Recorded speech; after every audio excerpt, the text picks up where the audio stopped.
এবার 12 তারিখে যদি কেউ এরকম আমাদেরকে ঘেউ ঘেউ করে প্রতিরোধ করতে আসেন, হাত ঘুরিয়ে আপনাদেরকে পাল্টা দৌড় দেওয়ার ব্যবস্থা করা হবে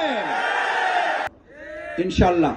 নুরানপুর এলাকা সহ আমাদের এই অঞ্চলে যতগুলো লঞ্চ ঘাট আছে এগুলোকে আমরা আধুনিক করে তুলব ইনশাআল্লাহ। তরুণ যুবকেরা,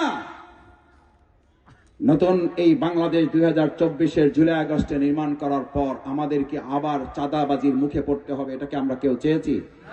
আবার আমাদেরকে কেউ ভয় দেখাবে, এটাকে আমরা কল্পনা করেছি? আবার আমাকে কেউ হুমকি দেবে, এটাকে আমরা কেউ কল্পনা করেছি? এই হুমকি, এই ভয় দেখানো এখনো বাউফলে আছে না নাই? এটা কারা করছেন? যারা করছেন তাদেরকে মনে রাখতে হবে, হুমকি ভয় দেখিয়ে সামান্য সময়ের জন্য আপনি জমি দখল করতে পারেন, ঘাট দখল করতে পারেন, বাজার দখল করতে পারেন, মানুষের হৃদয় দখল করা যাবে না। মানুষের হৃদয় দখল করতে হলে ভালোবাসা লাগবে। ভয় এবং হুমকি ধামকিকে এবার ভালোবাসা দিয়ে আমরা মোকাবেলা করতে চাই। আমার মা বোনের এখানে আছেন, দেখবেন জালিমরা সবসময় দুর্বলের উপর অত্যাচার করতে কি পায়।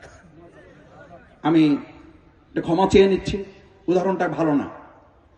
ওই যে আমাদের এলাকায় কুকুর যখন ঘেউ ঘেউ করে তখন আমরা বলি, ও নিজের দরজায় বসে মাতবাড়ি দেখাও না, আইসো আমাদের এলাকায়, বলি না?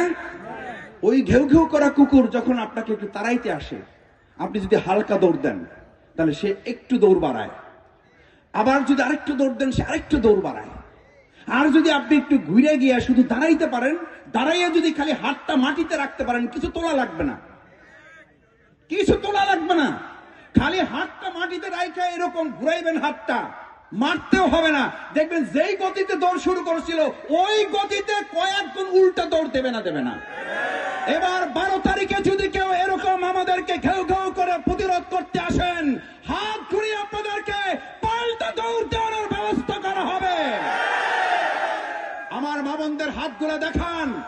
আমার মা বোনেরা সাহস হিম্মত দিয়ে